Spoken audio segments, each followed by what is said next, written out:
sa Espiritu Santo. Amen. Father Almighty, we praise you, we glorify your name for this another wonderful day. I ask pardon, apology, forgiveness for all our transgressions and trespasses. Amahan, I pray for our church leaders and authorities. Bless also our benefactors, donor supporters, the people who are working behind this ministry. Pilo-pilo ka grasyag panalangin, ibu-bu mo ngadto kanila, Amahan. As I pray also, Father, for our government officials and leaders. Bless them. Bless also San Miguel Cable Network, Radio Hagna, DTV Cable Ubay, Radio Ubay, our management with Boss John Daniel and the board of directors with Boss Ligaya and their businesses, including the GD Calagan Foundation Incorporated. Father, bless the Wishes of Love community with a Dudong Nadalim Chua. Bless also, Father, our diverse ministries in radio, TV, newspapers, internet, magazine, book, our different outreaches and feeding in somewhere. Bless Altia Vision Center, my loved ones, Alma and Tia, protect them, heal them. Bless all our establishments, assets, businesses, plans. We entrust everything to you, Father, as I believe today that you may extend your healing touch for the resolution of our different curses, curse of our poverty, curse of our ignorance, mental block, curse of physical diseases, infirmities, psychological problems, emotional troubles. Father, I pray that you may touch each one of us, labi na ngay sakit sa utok, mata, ilong, baba, liog, kasing-kasing, at baga, kidney, intestine, sa dugo, sa bukog, immune system, nervous system, sakit sa panit, undiagnosed diseases, Father, head to foot. Please, heal us in Jesus' name of Nazareth. Veni Sancti Spiritus, come Holy Spirit, enlighten us, empower us, heal us. Uban sa pangalan ni Santa Maria San Jose, Paul Anthony, all saints, Bravos, blessed, please pray for us, be with us, as we honor and praise our God. Father, special intentions sa tang birthday celebrants, nagsaulog na anniversaries, sa tanang Ginoo, na nasa ospitas Panimalay, mga bedridden, labi na Amahan, ang mga nag-ablis ng TV o radio, pabatias sa imong kaluoy, grasya o kukma. In Jesus' name, Amen. Ang atong Ebanghelyo karong adlaw sumala ni San Mateo, Kapitulo 12, 38 ngadto og 42. Bot sila mutanaw og milagro. Unya pipila ka magdutudlo sa balaod og mga Parisiyo miingon, magdutudlo pakit-a kamig milagro. Apan mitubag si Jesus, pagkadautan gayud sa mga tao karon, wala na'y pagtuo sa Diyos. Nangayo ka mong milagro kanako, dili ako muhatag di ini. Ang milagro nga akong ihatag kaninyo, maura ang kahibulungan nga hitabo kang Jonas nga propeta. Sama nga si Jonas tulo ka adlaw, tulo ka gabi, didto sa tiyan sa dakong isda sa dagat, tulo usab ka adlaw ug tulo ka gabi ang anak sa tao sa lalom sa yuta. Sa adlaw sa paghukom, ang mga tao sa Ninive mamangon ug musudya kaninyo, kanaginulsol man sila sa ilang mga sala sa pagadungog nila sa wali ni Jonas, ug ibalui nga dinhi aniya pay labaw kang Jonas. Sa adlaw sa paghukom, ang rayna sa Siba mubangon ug musudya kaninyo, kami panaw sa glayo kaayo aron lang pagpamati sa mga maalamong pagtulunan ni Haring Solomon, ug ibalui nga dinhi aniya pay labaw kang Solomon. Today, we're remembering Saint Apollinaris the Apologist, was a Christian leader and writer of the 2nd century He was bishop of Hierapolis in Phrygia and became famous for his polemical treatises against the heretics of his day, whose errors he showed to be entirely borrowed from the pagans. He wrote 2 books against the Jews, 5 against the pagans, and 2 truths. In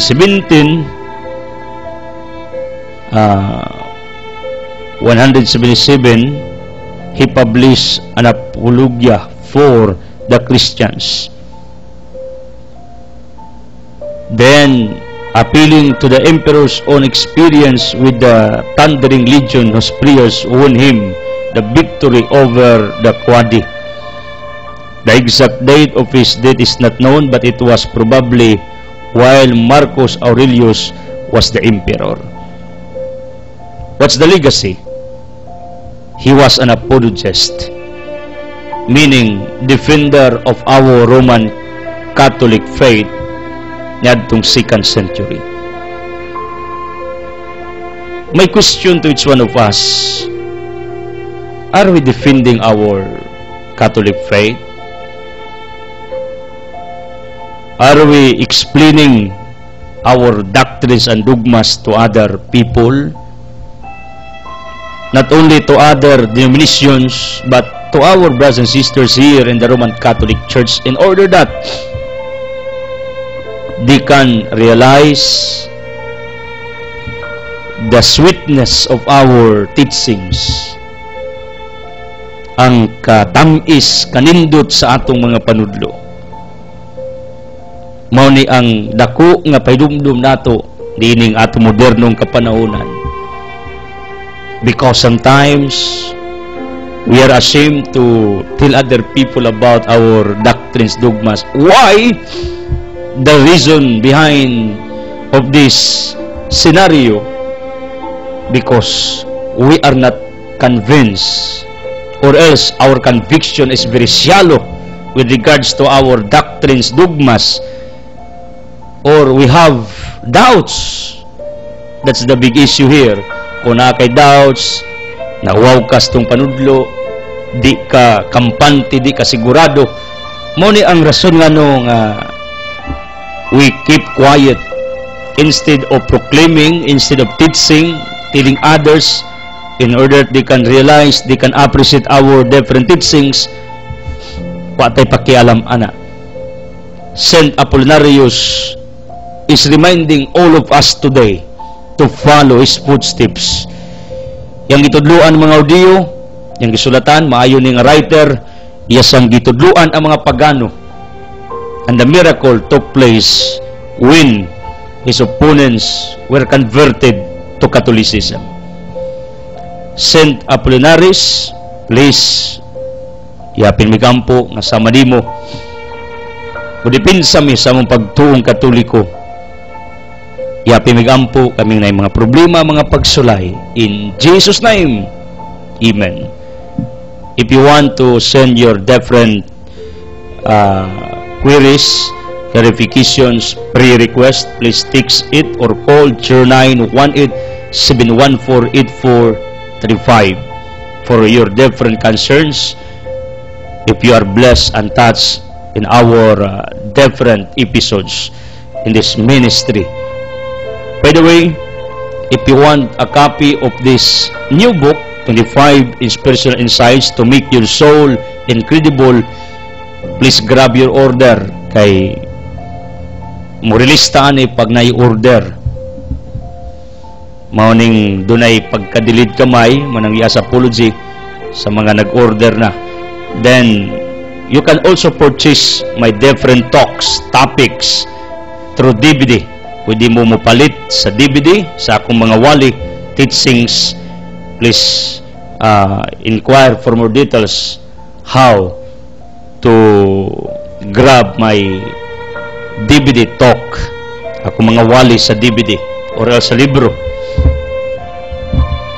By the way, I would like to express my heartfelt thanks sa atong latest givers, to Captain Lito and Mrs. Wilma Castulo sa EBC Cell Shop Indulman, Mrs. and Mrs. R. Irabon, thank you so much.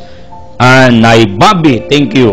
Elvira and family sa Gaza o sa imong tabang niining atong ministeryo, and also to Nick Ernia Barcelona, Bit Perer, and Miss Mimi Pait, nindot ng apelido.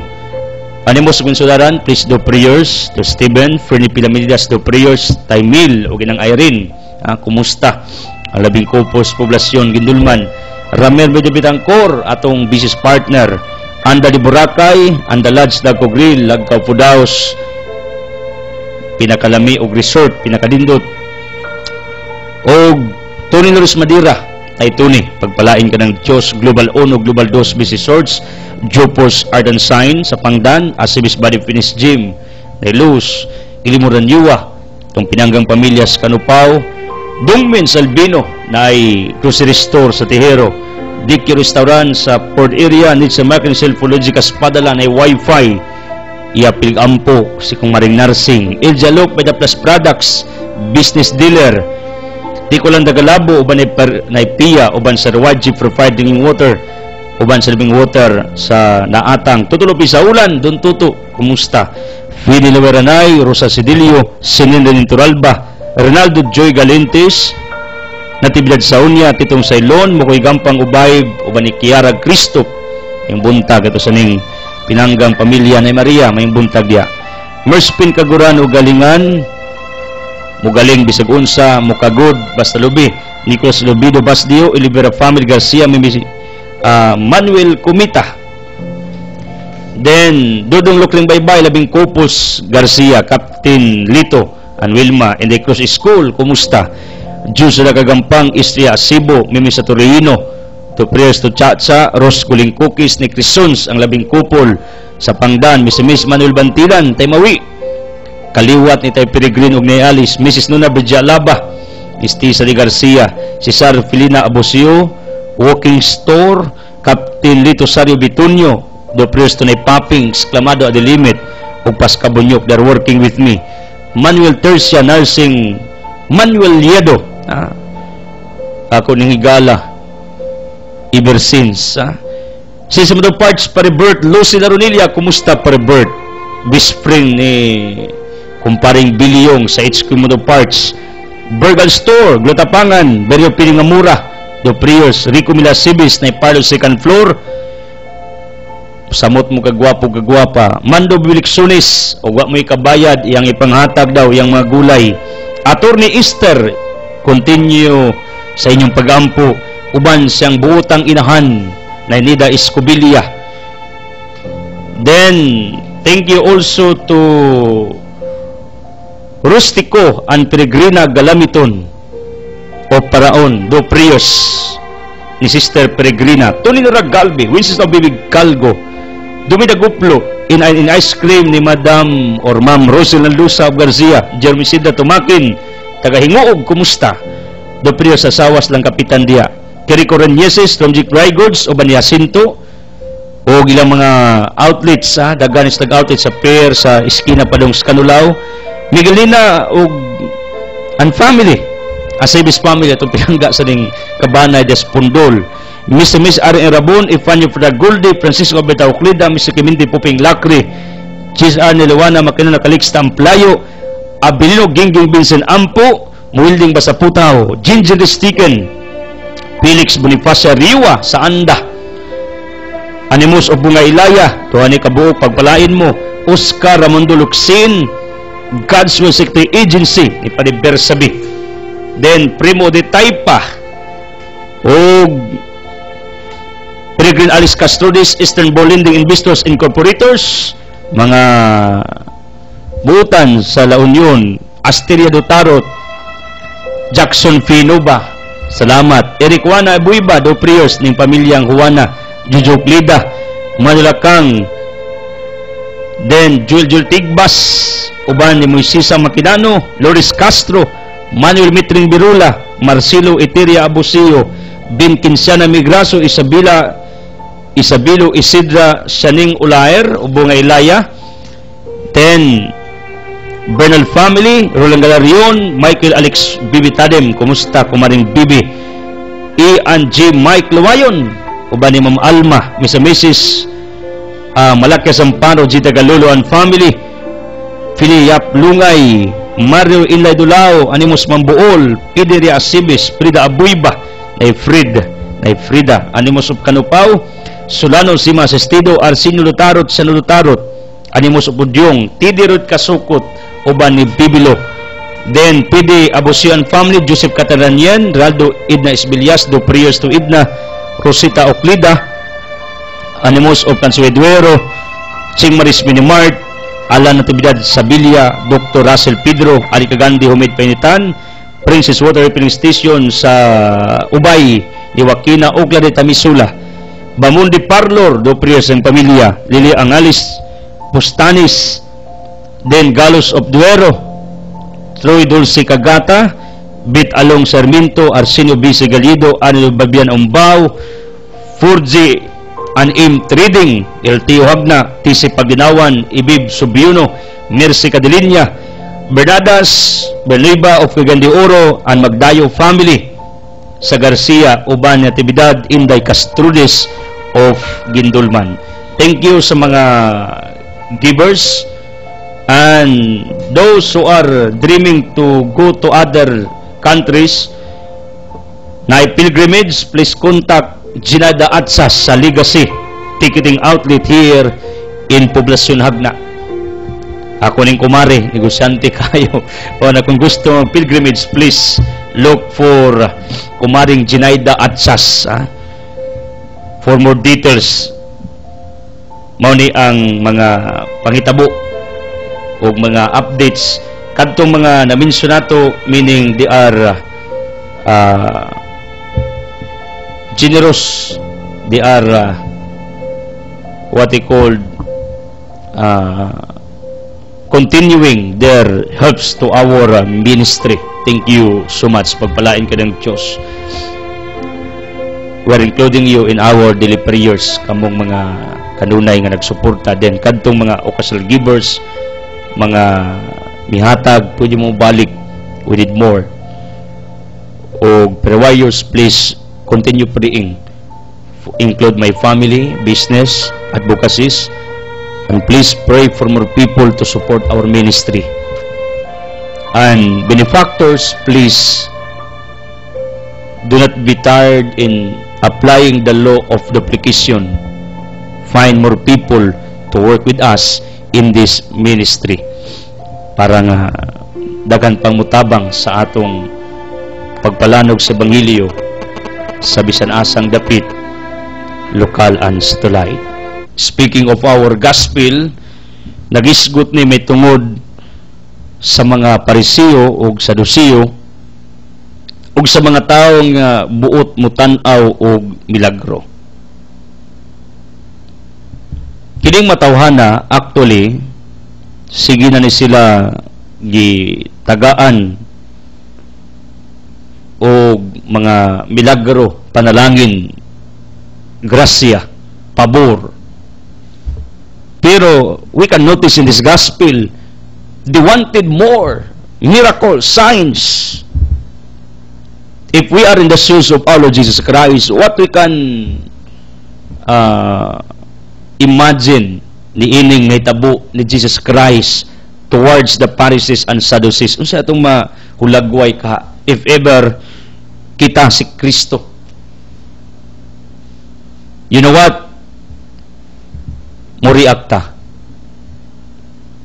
Ngano tungod kay sobra na.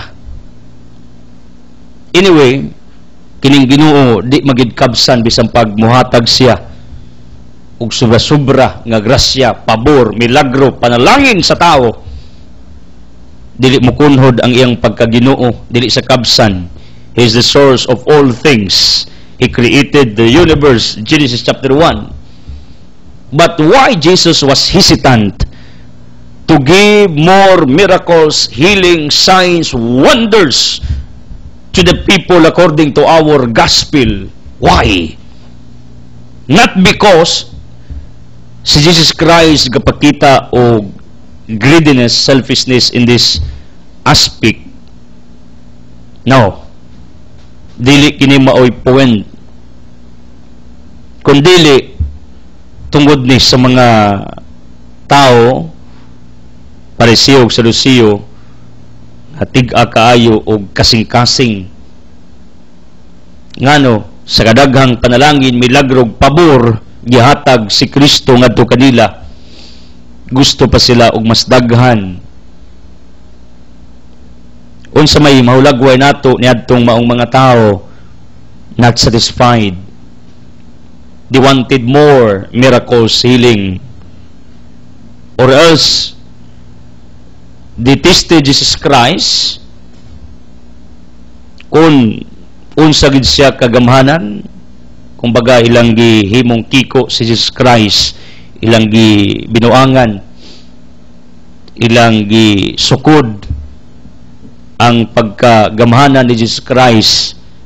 Mao ni ang agdaw sab ni Lucifer according to Matthew 4:1-10, nga matud pa ni Lucifer, Jesus Christ, I know that you are powerful and I know that you are hungry.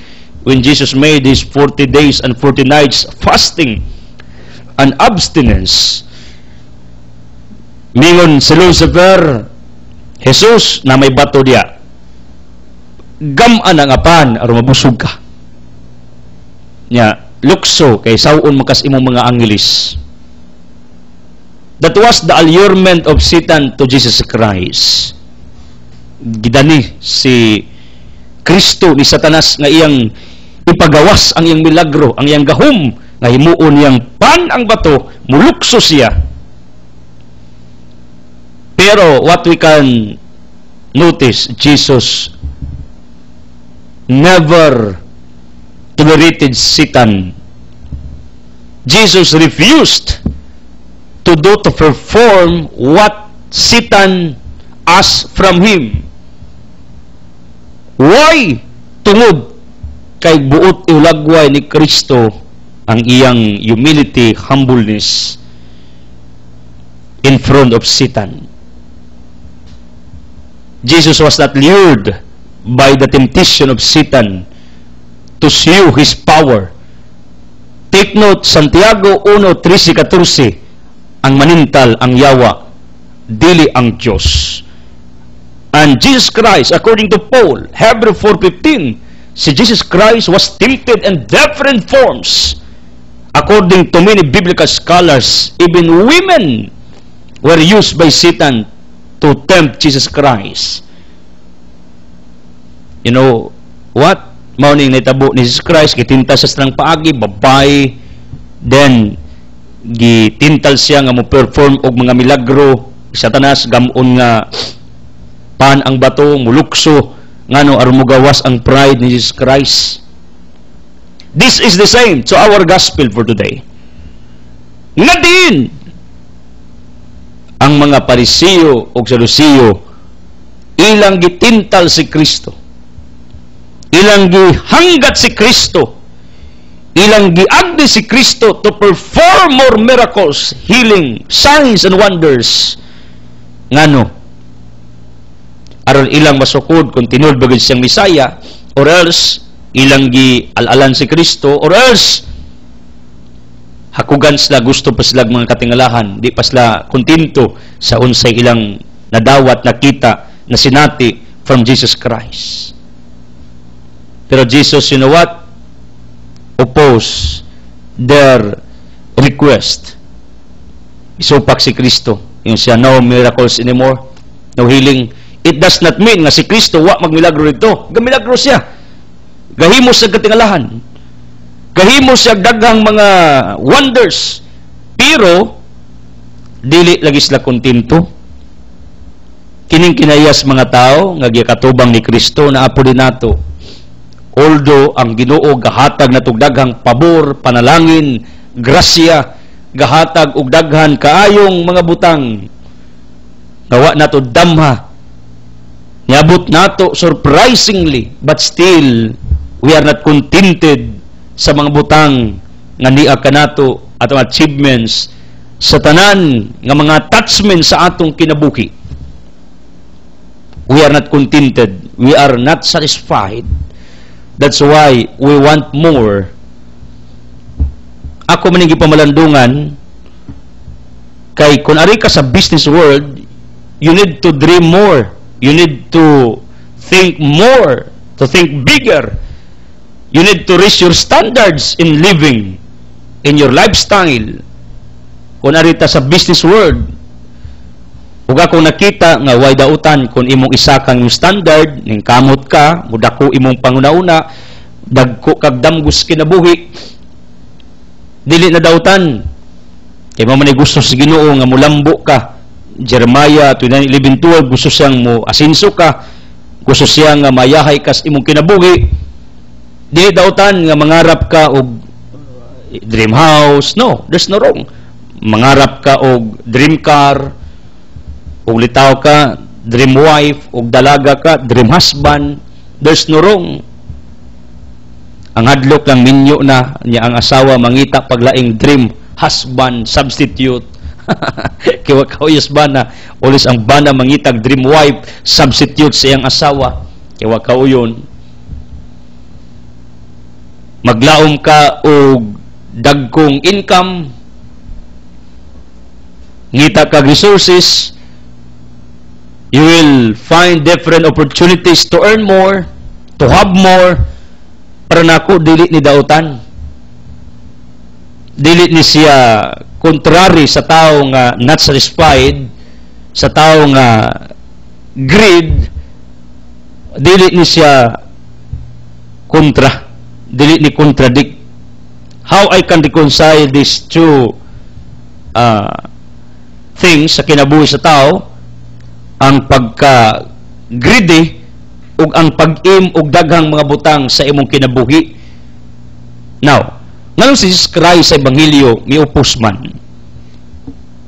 Nganong si Kristo wa man muhatag og daghang pang milagro katingalahan? Ngano? Tungod kay dautan man ang ilang motive.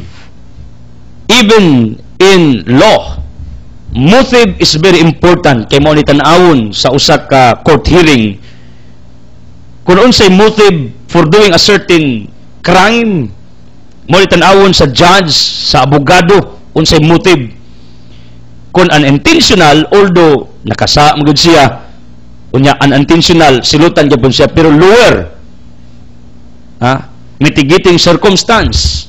Pero intentional, ang motibo klaro na plaster, it is aggravating circumstance. Ang mga igsoon na kong mga maayo ani sa mga balaod, mga abogado, kasabot sila ani. Meaning, ang motive is very important sa usa ka court trial. Mo tanawon. Diri sad sa atong ebanghelyo, ang motive for asking more, maoy atong maulagway nga maoy gi-question ni Jesus Christ kay matud sa Jeremiah 17 verses 9 to 10. O kasing-kasing nga malimbungon ang Dios ingon si prophet Jeremiah kay bao sa kasing-kasing una-una sa matag tao. Mao na si Jesus Christ sa ebanghelyo, kakita siya sa motive kay bao siya unsay tuyo ni ining maong mga Pariseo sa Saduceo, mga tao nganong gusto pa sila milagro. Ang ilang motibo dautan, ilang binuangan si Jesus Christ, or else ilang gustong sukdon si Jesus Christ, or another point tungod kay di pasla kontento sa ilang nakita na saksihan na sinati sa ilang kinabuhi. Ang motive nila maoy rason si Kristo wa mohimo og dagang milagro. Apan dreaming more, seeking more, asking more, doing to have more is not bad. As long as our motive is pure, you're doing this because you want to have progress in life. Ang Ginoo dili masuko nimo ana. Kayod ka ngita kag kwarta, negosyo ka, damgo kag gwapong balay, damgo kag gwapong sakyanan, gadamgo kag nindot nga kinabuhi, maunay standard nga gusto sa Ginoo ipabuhat nimo. And God will bless you if you have that mentality. Why? Tungod kay nindot sakto ang imong motibo for doing that. Not like the Pharisees in our gospel, not like the Sadducees, not like the people in Jesus' time. Dautan ilang kasing-kasing. Hugaw ilang kasing-kasing. Nilad ilang ginauna towards Jesus Christ. Mao ni ang reconciliation ni ini. Unang to have more, to dream more, to think bigger, to dream more things in life. It is not bad. It is not wrong as long as ang imong motibo is clean, pure, nga gusto ka, nga mulambo ka, aron ang imong pamilya, imong mahawas sa tumang kalisod. Ug sa ingon, imong mahimaya ang Diyos. Be careful nga kung masinso ka, nakaidaghan, ang ginuunta maoy mahimaya sa imong kinabuhi. Because of what you have, our God is glorified. Nang uban, mo believe sa Dios tungod siyang pagbubog panalangin diha sa imong kinabuhi. God will bless you more. God will perform miracles to you right now. God will heal you. God will send more angels to guard you. God will protect you. God will provide all your needs. Believe on this. Kung makita niya ang purity sa imong kasing-kasing. This is in line sa Matthew chapter 5 verse 3 to 8. Bulahan sila putli o kasing-kasing kay makakita sila sa Dios. The different beatitudes of man. Kabulahanan sa tao. One of the beatitudes, bulahan ang putli kasing-kasing. Pero kini mga tao sa Ebanghelyo, di man ni putli kasing-kasing. Hugaw man ni kasing-kasing. Hugaw man ni guna-una. Mo nang atis very hour, be sure ang imong kasing-kasing is pure, limpyo, putli. You're asking God because you need it. Hatagaling Ginoo kung mangayo kag mga wants nimo. Di ba? Mga itag wants ba? Lahi man ang wants o necessities. Necessities, without this, you cannot live. Wants, bisag wa ni, pwede kang mabuhi. Pero ang Ginoo tungod sa kabutan mo hatag bisag once, how much more kung mangayo kag imong necessity sa kinabuhi. Kung imong motive mangayo kag daghan to have more, to acquire more, to hoard more things, God will not provide what you are asking for. But if you will ask more because you have the desire to give more to the people around you, then God will bless you in order that you will become a blessing to the people around you.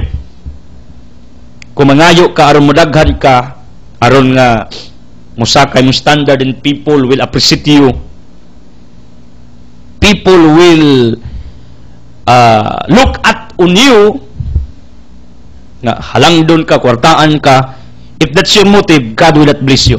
Pero ang imong motibo, gusto kag daghang butang, panalangin, kwarta, bandi, gusto kag daghang pabor, blessings, tungod kay gusto ka nga mopaambit niini ngadto sa uban, i-bless ka. And this is what I notice. Pag generous ka, may buong ka, daghang grasya mo balik nimo. Og mahibuong tas uban, may asinso, i-check ilang kinabuhi, they are generous. Silang parinti, pamilya, igsuon, kaila. Believe on this. This is true.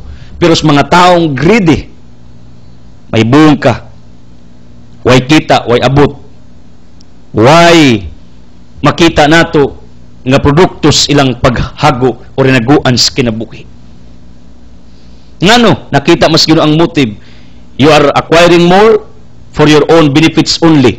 Yung gino, putlon taning supply, pero ang kinubutan man, despite ingana ta, i-provide yapon ta niya, pero makita nato nga medyo mihit, lahira, pag generous ka, magyatagon ka, kaya makita sa gino imong motive, Lord, I want more, in order that I can give more. Muna kung pirming gi-pray, Lord, I need more, money, things, everything, because, butopas, may wife, na may mga gaway, extended families, na among ginahinay og tabang sa gidagmayng paagi or else mga tao sa palibot, they will come to me asking something, gidagmay lang gupod, pero kabalo mo, if that is your motive, if that's your interest, if that's your desire, you want more because you have this desire to give more to other people, then God will bless you. Pero makuwer kag butang, mangandoy kag dako para ni mura, para ikaw mabulahan, halangdon ka, tan-awas uban, Bandianon ka, God will not provide many things. Ngano, nakita niya nga di maayo ang imong motive. Di maayo ang imong interest. Di maayo ang disposition sa imong kasing-kasing. This is called inner disposition. Di maayo, di kay blessed. Mo nang if you want more, if you want to receive more blessings, if you want more miracles, if you want more healing, if you want more signs and wonders in your life, today, I am reminding all of you, please, individual of you, check your heart. Tanawa inyong kasing-kasing. How pure it is. Unsa ni kaputli. Kay kundi na putli, believe me, God will not provide what you are asking from Him. Di siya muhatag sa unsay inyong gipangayo. This is a scenario of our gospel. Jesus never granted the request of the Pharisees and Sadducees. Ngano, kitas Kristo, unsa ang ilang inner disposition, ang kabidya sa ilang kasing-kasing o galaman. Mo nang bisyur ko mangayo ka sa Dios, tinarong na, sineryos na, dinius na, for good na. Right? Mawatagingon sa 1 John 5:14-15, God will give you if it is according to His will. Meaning, Jesus opposed the request of the Pharisees because it was contradictory to His will. In other words, if you'll ask something and it is accordance to His will, then God will give you. Pero ako nagtuo, kung nakaisakit ron, this is God's will, that God will heal you. This is His will. To heal you. Kung nangayo kag pabor, panalangin, kwarta, naglisod ka, wakay pambayad utang, lisod kag asay punan, I know, gusto sa Ginoo, i-provide ka. Receive it right now. God will find ways. God will give you more blessings ng imong gikinanglan sa imong kinabuhi. Kay maayo man imong motive, bayad magutang, ipuhunan man. Pero mga kagkwartaron, ipalitog siya mo, ipanuga, Lord, Lord ka, please, I need money. Kaya na ako'y batal, whatever, manugal ko, magbisyo, akong idatong sa akong chicks or cats, whatever. I know God will not provide what you are asking. No. Pero mangayo ka, ibayad utang, ipunan, ipakaos si mong anak, kay bawo kung Ginoo muhatag kay maayo mag-imong tuyog tumong. Mangayo kag signs, wonders, makatingalahas imong kinabuhi. Kabaw ko ihatag na sa Ginoo. Ngano kay maayo man ang imong tumong ug tuyo. Now, kining mga tao sa ebanghelyo bisag gitagaan nagbilagro, kitagaan nagpanalangin pabor, isla gusto pamigdaghan, moningon sa Mark 8:17-18 ay mata di kita. They were spiritually blind, spiritually deaf. Di kadungog di kita. Kita pod many times inganita. Kabalo ba mo ang atong paginhawa is a miracle? Ang atong pagbangon sa sayong buntag is a miracle? Ang atong pagkaon matagadlaw, milagro na. Ang atong maayong panglawas, milagro na.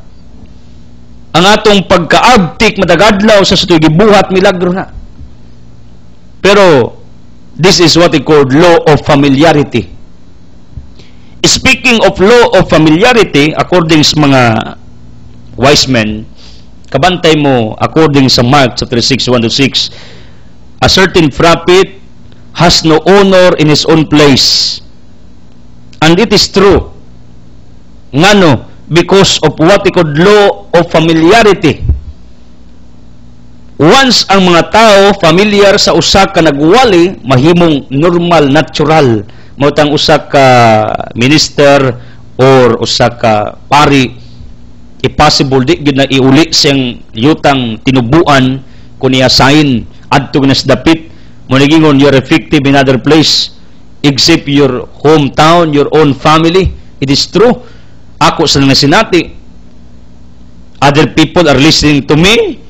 What I am telling, advising them, automatic, they will obey. Ako maigsuon, tagbaw pa kag painuyon, tambag, paymangno. Tagbabag inampo aron malamdagan ang una-unag kasing-kasing unsay maayong imuon sa ilang kinabuhi.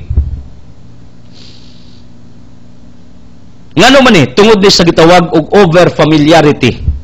This is a law.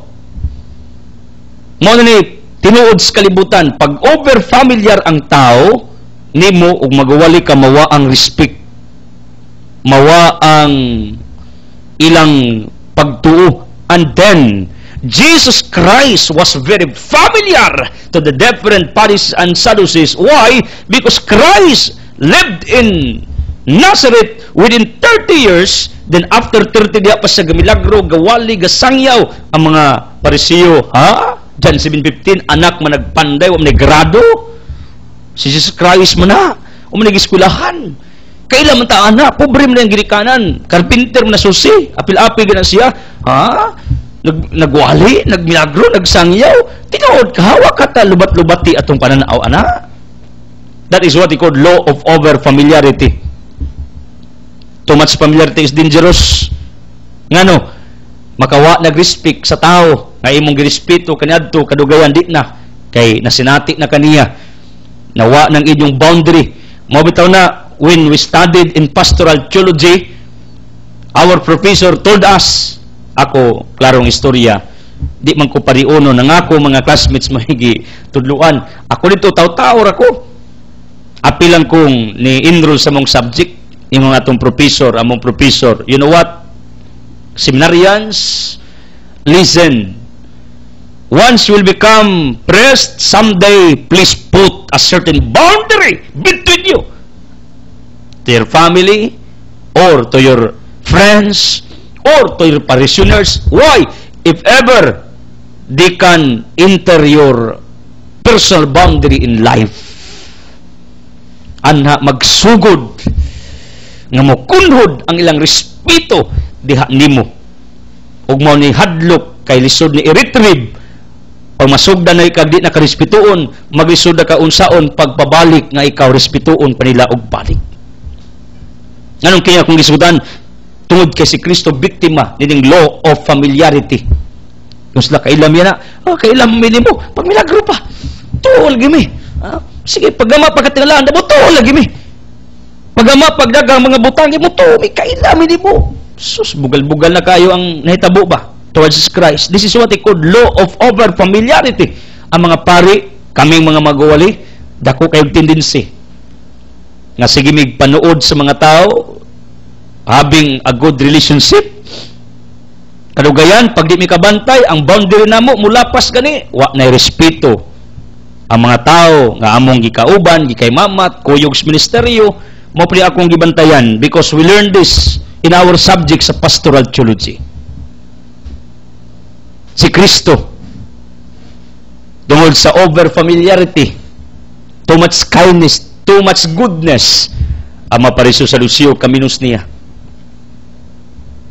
I-lockdown siya. Kita pod, makamigo at tagtao, pag masubraan gali ang boundary, lapas, mawad ang tagrespeto. In reverse pod, ang uban pod, sobraan to ka suod, sobraan nato ka higala, mawa na lang respeto, ako ga-practice ko.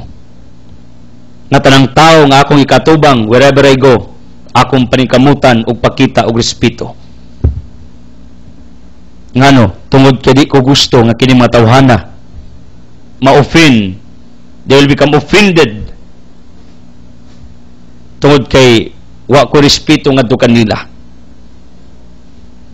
Are you practicing this virtue in your lives nga mo respeto mo kang bisan kinsa? The Pharisees, Sadducees before, the people who follow Jesus Christ, ang respeto was diminished.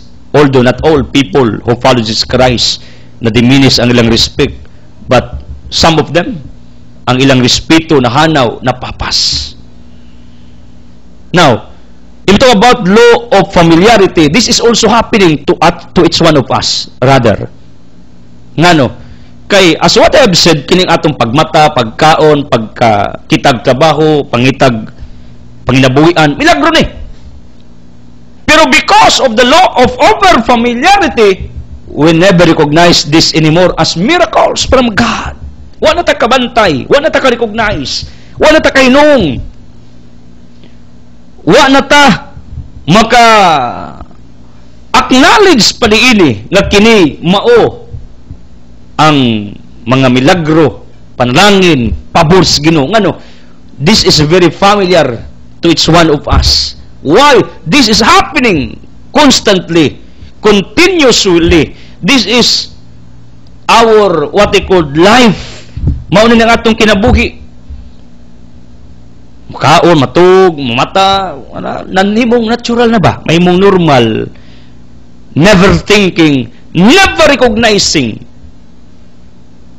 na kinidi ay mga milagro, mga panalangin, na nakamata pata kay dagang tawa nakamatas buntag, dagang tawa nagikaon, tawa na pangita, nangikog maliuban, na frustrates kinabuhi. Pasalamat ka, energetic ka, pasalamat kang napakay panginabuhian, pasalamat ka sa Ginoo, nga napakay income karong takna. But you know what? Because of the law of familiarity, wa na. Did man na ni, natural na ni, wa na ta ka-recognize, wa na ta kaibaho, na milagro pa din ni. Mo ni bantayan nato. Kay daghan kay milagrong Ginoo gihatag nato, pero para nato natural na lang, nonsense, didma. The Pharisees Sadducees before mausad sa daghang milagro gibuhat ni Kristo pala natural.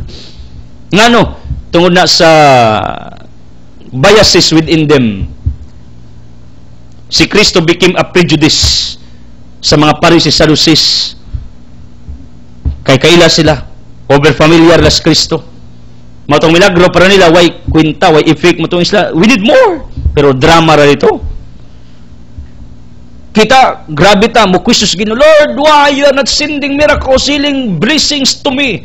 Why you are very far from me? You are questioning to God like that prayers sometimes. Pero you are not thinking nga sige naman sa milagro nimo.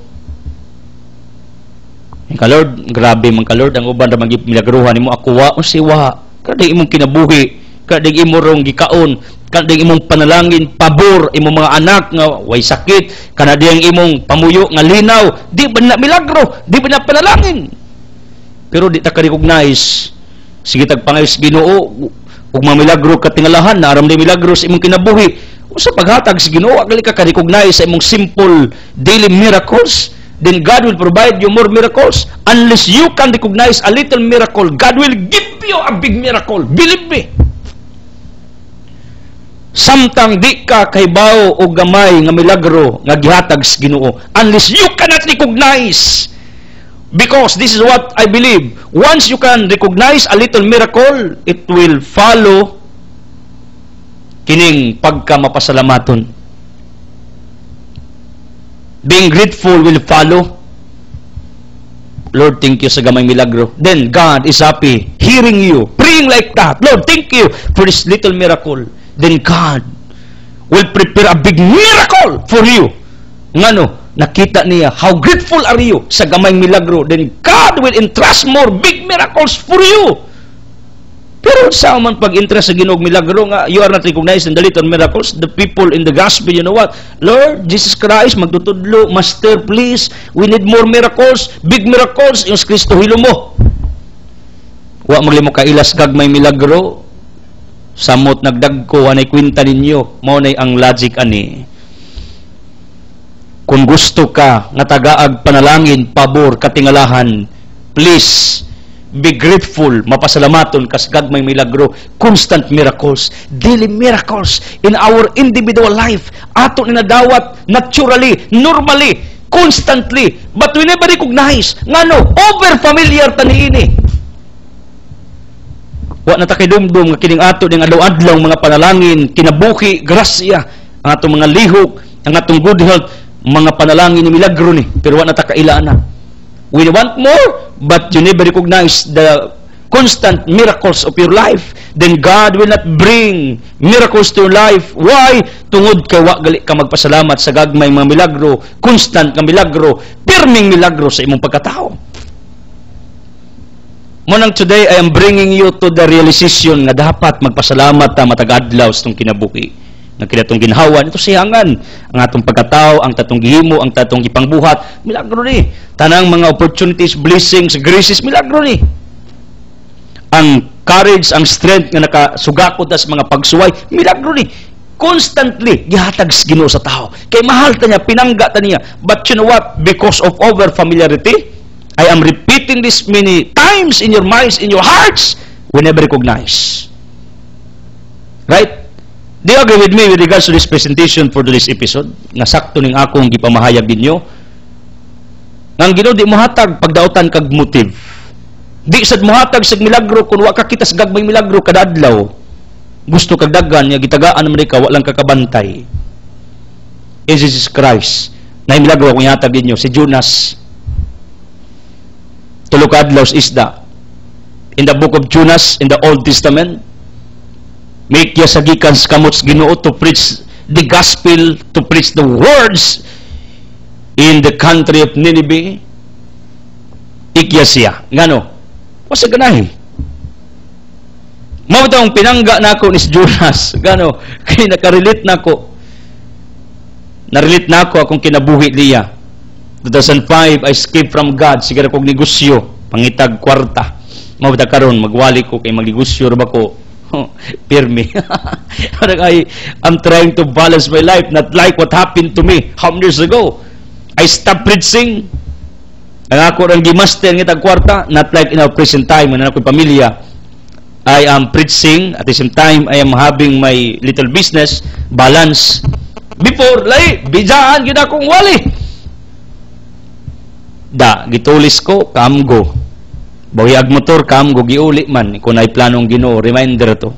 Sugad to, nagikumundag wali, until this time. Yan ako nagisaysay, si Jonas, mo nang gitukob sa isda, tukbon ba sa gwerason, muikid ba sa barkong gwerason, hikog to, pero maikid siyang kaya ang tibuok, barko, giudyog man. Umindot kay Jonas, ang iyang kagalingon, gihimo niyang sacrifice. He offered himself voluntarily as a sacrifice in order that the whole ship will not sink. The people inside in that vapor will not die. Yung siya, kapitan, ako'y gipangita sa Ginoo ni. Iudyog ang barko, ikid siya. Voluntarily. Nindot sa ni nga kinaiya. Nga andam ta magsakripisyo for the benefits of majority. Andam ta magpasakit for the welfare of other people around us. Si Jonas miikid, pamasin nga maluwas niyang barko kay siya nakaangin, nakaamong. Nya bantayon ni. Ang pamilya nga bisan usa ka buok nay atraso sa Ginoo. Ang Ginoo di man manamay pero tungod sa curse sa maong tao, sud sa maong pamilya, mapiktuhan ang naa sa sulod. Mao na pag nakakita mo og tao nga daotan makasasa sud sa pamilya, tabangi nga maayo, maalim kay ang tunglo ni ining maong tao nga nay atraso sa Ginoo, madamay mo. Ang negative energy power na matransfer ninyo na kadugayan, matakdan mo niya. Ngunang di na mo supak, mutulilit na lang mo. Muras barko ba, pag abot ni Jonas, wa tulinaw to, pag abot Jonas ni uyog. Nadamay nun sila. Tungod kinatrasos Jonas sa Dios. Muna kung nakatrasos imong kinabuhi, repent. This is my advice to all of you, husbands. Kung na mag-atraso sa inyong mga sawag anak, repent! Why? Kay ang tunglo sa imong atraso sa Ginoo, dakog possibility nga mo transfer na sa imong pamilya, madimala sa imong pamilya. This is true. I am very sorry to tell you like this, but this is true. Based sa akong mga research and further studies, asawa pag nakay binuang sa kinabuhi, timanin ninyo ang atraso ninyo sa Ginoo, mapiktuhan ang inyong pamilya, inyong mga anak, inyong mga apo. Maunang, ang ako lang, if you are committing mortal sins, just pray to God. That God will forgive you, will understand your situations in life. Like what happened to the before to the ship, nga dito nag-onboard si Jonas, giuyog og apil, lunod na tuwa pamambak. Damay tanan. Ingani ang pamilya. Nga naay usa duha, nga nagpabadlong at ubangan sa Dios. Right? Munang kamo nga nagpabadlong sud sa iyong pamilya, repent. Biyay ta ng bisyo, sugal, uban pa, binuang, illicit relationship, drugs. Biyay ni. Kay musugot mo sa dili ra ikaw mo'y mapiktuhan. Apil imong pamilya sa kaulawan or sa tunglo. Ngano, you are living in your family, then nakiatrasos Ginoo. Kung ang Ginoo mububo nimo og paydumdum, mububo nimo og reminder tungod kay naa kas imong pamilya, dakong possibility nga imong members pamilya mapiktuhan. Pero in reverse, you know what? Kung ikaw tao gadala ka grasya panalangin, ibubos Ginoo panalangin mo, imong members pamilya panalaginan. Mao na kunay usa ka buok ng Ginos yung balay, padayon. Like Judas, he became a sacrifice for the welfare of the people inside that ship. Inside that V4. Imong members pamilya, agwago mo lang ka. May apil ka na mo diri, ayan ang Panginoon diya, ayan ang simba. No, do not stop.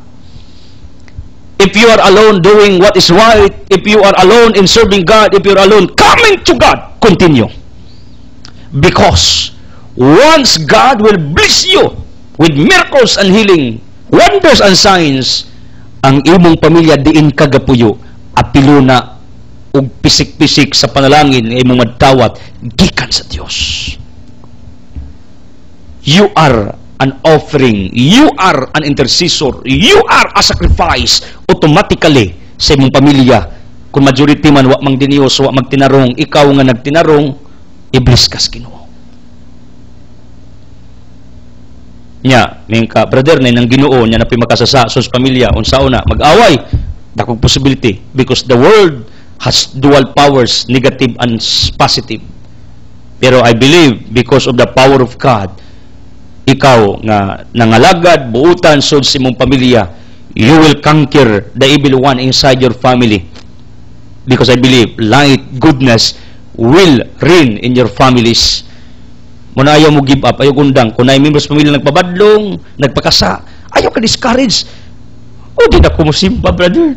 Ano, akong anak nagpakasa, na ikaipon, na ikalibin, way kasal. Nya, gitambagan niyo, sige na kong tambag. Tila ko mga brother, kay mauwaw ko. Hoy, imbis mo samot kag Panginoon, lamdagan ni mong anak na magpakasal. Muundang ka, duha na mo. You got me? This is true. Kung nakita niyo na ibadlungos yung balay, ayaw mo surrender sa inyong pagka-Diyos nun, membros pamilya. Kay mauwa man mi, brother. May mga silingan, siya nang Ginoo yung members pamilya, badlungon. Oh, pasag din ang silingan, ija-ija man taglawasan, ang importante, kay bawa kag unsay dapat, padayog ampo, tingalisam di sa mao, mabag-o ng imong members pamilya nagpabadlong at ubangan sa Dios. This is life. Sa pa si Jonas, gitawag ginugbalik, and this is my message. Once God will call you for a certain task and responsibility, and if you will escape from Him, you cannot escape from God. Di ka kaikya sa Ginoo. Kung naasay buot ipahimo nimo. Kay sometimes we decide alone. Kita ray mi decide itong kagalingon. We never consulted God to help us, to give us enlightenment. We never discerned first before initiating a certain thing in our lives, a certain event, a certain doing sa atong kinabuhi. Wa man mo konsulta sa Ginoo, manang decide ta kita-kita ra. Ija-ija desisyon. Ora man ay isultis uban basta bulanon, ija-ijahon daw. Di puntanan. Sometimes ija-ija ra tag desisyon, di ta mangonsulta sa Ginoo. Right? Mo na mapalpag ang ato mga gipangimo. Ano kita-kita ra man. Me, myself, akong i-practice before doing certain thing, ako nang gyampuan, ug di mo 1 month, 1 year. Asa mo na? 1 year, usa na ko imuong sa kabutang. I did it every day. Consulting God. Kung sakto ba niyang gipabuhat. You got me? Na yung mga butang nga akong iubi, although sakit, pero kung kana iyang isulti nako deep inside my heart, I will obey it. Kay later on, ahidi ay, na amde sige andam nga lain nga butang ipabuhat sa kuha more than kining butanga iyang pabuhian, kining butanga iyang ipahunong for the meantime, kay naa day say plano ahead.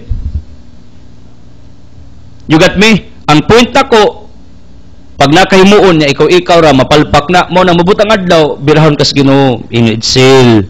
Di man nimo akong plano nimo. This is not my design for you. This is not your assignment. Sige, ari ka. Unya kining transition sa kausaban, sakit man. You got me, sakit man. Di man sayon nga, birahon ka, i-redirect ka. Murag motor ba nga, nawa kag kadit sa agianan mo, redirect ka, okay ra, relax ra. Pero kining tao, pag i-redirect iyang kinabuhi, according sa planos Ginoo, ang process is painful. Sakit. Why? Along that process, along that journey, sa transition nga tabo sa kinabuhi sa tao, nganing tipas ba? Like Jonas, sakit. Gitawag siya sa Ginoo, kaniikyas, ang pagtawag, sakit kano. Gibiragod siya, gipaambak, sus Ginoo, lalim ba ito mo ambak kag loud. Listo mo nag-ambak, swimming pool, loud na. Kapag-kapa. Pero gibuha to sa Ginoo. Ngano, giprepare si Jonas for a great battle in Nineveh. Ang iyang experience sa ilawom sa isda, naghatag niya taas nga oras sa pagpamalandong nga walay siyang mahimo ang Ginoo ra iyang siligan nga iluwa sa isda. Mo ni tawag og solitude, total solitude sa kinabuhi ni Jonas. Ang process is painful. And this is what I learned. I did many things. Probably ang ginawa ka yun, it's real. Di na may akong plano nimo. Gibira ko sa Ginoo pagkasakit. Liman mo maikyas kog wali, naninda kog tabliyag, karnapan kag motor, inutang pa, gitiuna kag 45, second life nimo. Di sakit, pero nam di planong Ginoo. Right? My child was taken because he has a plan. God has a plan. Kung wa pa kong anak, di magkukabot diri. Ministry, nawa, kay na di planong Ginoo, nga pa, lupdon kog mas dako nga horizon in preaching the gospel via satellite. Ang concept nato, kung nato mga plano, desisyon, kung ato-ato ra, ang Ginoo will find a way, pangitaan kag paagi, nga i-assemble kag balik. Kita bitaw kung motor gibungkag, i-assemble, og tao pa na, sakit kayo, ha? Tiltilon, lubagon, pruskahan, sus, og tao pa ning assemble. Ingana ta, pag i-assemble kas Ginoo, i-repair kas Ginoo, aron ang imong pagkatao, mahimong pattern according sa iyang kabubuton.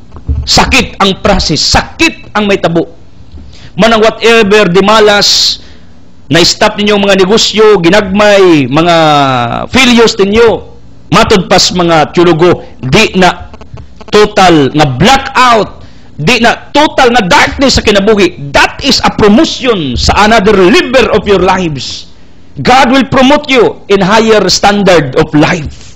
Kung na-bankrupt mo, adto mamumulearn, ang pace ninyo, maghatag ninyo og guide, maghatag ninyo giya. Kaya ang transition is painful, ang process is painful once ang Ginoo na plano nga mas dako pa sa unsay na animo presently sa imong pagkatao. Finally, according to Jesus Christ, you know what?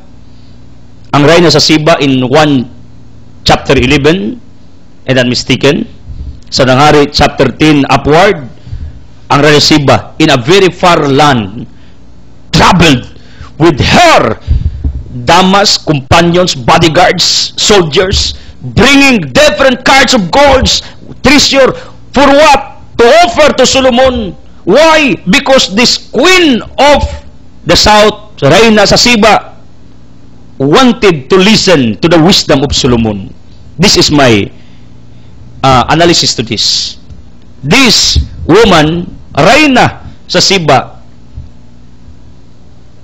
in 1 King chapter 10, wala siya mawili sa pag-offer sa iyang kabtangan, bulawan, bahandi to Solomon for a certain reason, to acquire more golds, more treasure, nga dili mabayran og bahandi. Anong bahandi?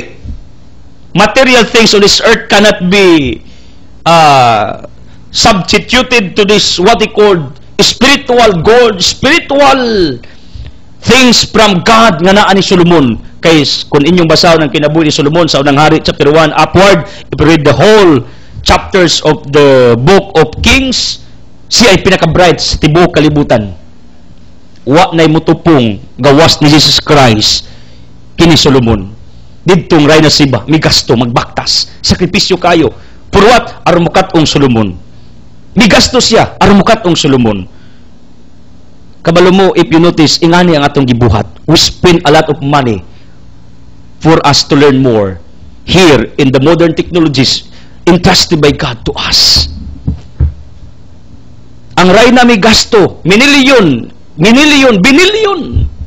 equivalent sa gold o kabtangan yang gibit-bit kang Solomon. Aron sa mukat-on yang gi-offer ngadto ni Solomon. Aron si Solomon makapadayon pa sa iyang gingarian, pagpakaos mga tao dagan kaayo, pagpropagate sa pagtulas Ginoo, paghatag sang wisdom, meaning ang rayna sa siba nahimo niyang partner, supporter, in order that ang missions Ginoo kang Solomon will be fulfilled. And this is what I want you to realize, nga kanading inyong tabang sa atong ministeryo, maginagmay ba din ako, bisan di na equivalent sa gidaganos gihatag sa reyna sa siba kang Solomon. Ang importante, you are doing what this reyna, Queen of the South, did to Solomon, to God, in order that ang pagtulas Ginoo mapadayon ni Solomon o establish dito sa Israel. And this is what we are trying to do. We are trying to establish the gospel of God not only in our place but to the whole world. And that is only possible once you will imitate this Queen of the South, generous Queen of the South. Wa sa siyangis paggastos yang gold bulawan, aron lang ang mission ni Solomon will be fulfilled. Matuman. And hopefully will come to that point of life, of understanding, na mabutang adlaw panahon, makarealize mo that you need to do a certain thing in favor to our ministry, in radio, TV, newspapers, internet, magazine, book, DVD, outreaches. Mabutang ta sa point nga makarealize mo na you need to spend something in favor to the works of God on this earth in order that His plan will be fulfilled. Niining kalibutana ng iyang pagtulunan at mapaabot sa mga tao nga giuhaw sa iyang mga mensahe alang silang kaluwasan, milagro, panalangin o grasya. I pray for that enlightenment. I pray for all of you that you will receive miracles, blessings, because I know God loves you so much tungod sa inyong pagkugi o paminaw sa iyang mga mensahe, sa iyang mga pagtulunan. Allow me to pray for all of you. Thank you for watching to this broadcast.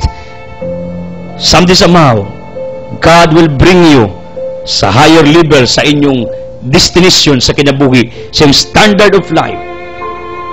Believe me, pag makita sa Ginoo ang inyong purity within, ang sincerity sa inyong kasing-kasing. Father, I pray nga kining maong mga tao nga nagtanaw na binaw ni inyong mga ministeryo and those who are supporting, they can receive, Father, more miracles. Open their hearts and minds that they can recognize the little miracles that you have done to each one of us daily, Father, constantly, nga amo di ma-appreciate sa mga adlaw nga kinabuhi. Amahan, ako gaampo alang sa ilang kayuhan kung nasa mga sakit, alang sa ilang kasulbaran sa mga problema, silang gipas-as kinabuhi. Tudluis na Ginoo nga mahimong generous like the Queen of the South, tumudog alang ni ining mong ministeryo ni ining kalibutana. In Jesus' name, Amen. Hallelujah. Sa ngalan zaman sa Anak sa Espiritu Santo, the Word has been fired to it. God loves you.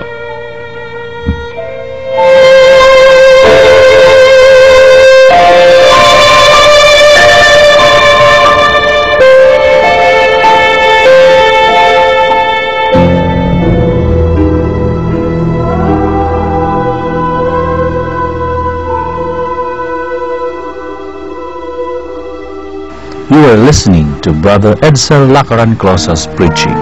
If ever you are blessed and touched by the message of God for your life, please connect and be a partner to this ministry through your prayers and financial supports.